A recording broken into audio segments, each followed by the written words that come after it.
여러분 부자 되고 있으시죠? 부자 되는 강입니다. 자, 얼마 전에 한 지역에 180채 보유한 한 분을 만난 적이 있습니다. 자, 그분 같은 경우는 좀 이력이 굉장히 특이하셨어요. 연세가 60대 남성분, 굉장히 열정적인 그런 분이셨는데, 자, 180채 언제부터 사기 시작했냐? 19년부터 매수하기 시작했다고 하더라고요. 그 당시 샀었을 때 상승기다 보니까 플러스 P가 만들어지는 시기였었습니다. 그래서 한 채 살 때마다 돈이 들어가는 게 돈이 플러스가 돼. 1000만 원 혹은 500만 원. 만큼 들어오다 보니까 19년, 20년 해서 한 200채 가까이를 사신 거죠. 한 20채 가까이는 지금 정리를 했긴 했지만 180채 보유하고 있었습니다. 하지만 이런 상승기에는 이런 갭 투자 굉장히 큰 소득 이어질 수 있습니다. 하지만 하락기 때는 어떤 현상들이 발생할까요? 역전세죠. 지금 같은 경우는 그분 극심한 스트레스 받고 있으세요. 왜냐하면 180채 자기의 종잣돈이 크게 필요한 사항이 아닌 상태에서 매수를 했기 때문이죠. 그뿐만이 아닙니다. 얼마 전에 구독자분께서 댓글 달아주셨어요. 이와 같은 댓글 달아주셨는데, 수도권에 22채 살았던 그 지인분이 지금 망하셨다라는 이 댓글 확인할 수가 있죠. 자, 수도권에 22채 역전세 났습니다.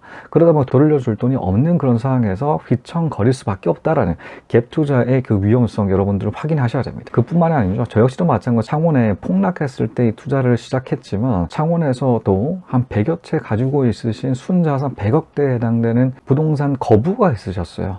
2017년까지 굉장히 좋은 그런 환경에서 수익들이 굉장히 컸었죠. 순자산만 100억이었습니다. 하지만 이런 역전세 나는 그런 상황에서 창원 집값 반토막 나가지고 폭락하는 그런 상황에서 버티지를 못하다 보니까 해외로 도주한 상태에 달하고 말씀드렸습니다. 100억 부자가 중요한 게 아니라 100억을 어느 정도 롱런할 수가 있게끔 보유를 할 수 있는 능력 갖춰야 된다라는 것이죠. 이 세 가지 사례, 한 지역에 180채를 보유하셨던 분, 그리고 구독자의 22채 수도권에 보유하셨던 분, 또 마지막으로 창원에 100채 보유하셨던 분의 공통점이 있습니다. 한 지역에 몰았다라는 것이죠. 한 지역에 몰빵을 해서 그렇게 늘렸다라는 것입니다. 자, 그렇다면 이런 갭 투자를 했었을 때 어떻게 위험을 분산할까요? 앞서 말씀드렸듯이 몰빵하면 안 됩니다. 첫 번째 부분입니다. 분산 투자하셔야 돼요. 왜냐하면 이 지역들의 사이클들이 다 달라요. 부동산이 올라가는 시기는 다 똑같지 않습니다. 폭락하는 시기 역시도 마찬가지죠. 다 다릅니다. 지역적인 경제 상황들이 다 다르기 때문에 이렇게 발생되는 현상입니다.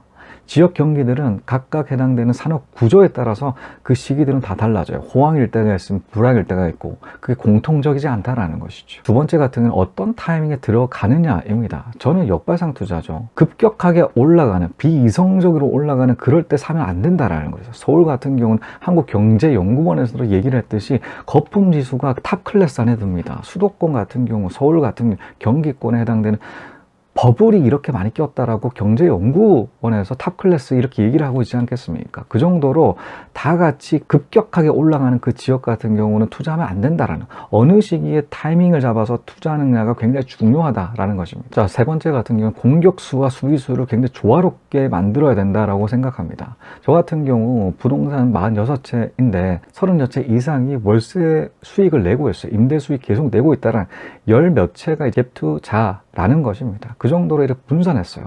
자, 갭 투자 공격수인데 월세 투자 수비수예요. 이 공수 굉장히 조화롭게 구성을 해야 됩니다. 물론 지금 같은 경우 대출 규제 때문에 대출 쉽지 않은 게 사실이지만, 그렇다고 하더라도 이 대출 사이클 역시도 마찬가지로 대출 많이 나올 때가 있으면 작게 나올 때가 있어요. 자, 이런 식이 잘 돌아가서 세팅 한번 한다라고 하게 되면 대출 규제가 이어졌을 때 회수 안 하거든요. 한번 팔아놓으면 대출을 잘 갚는다는 가정에 계속적으로 가져갈 수가 있기 때문에 그런 시기에 맞춰서 수비수 확장하셔야 된다는 것입니다.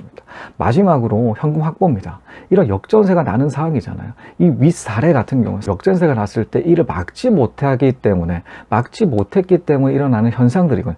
180채 이 가지고 있는 보유자 분 역시도 마찬가지로 그 역전세 어떻게 돌려줘야 될지, 돈 없는데 어떻게 해야 되나 라는 부분들을 굉장히 걱정하셨거든요. 이런 부분들 굉장히 염두하셔야 돼요.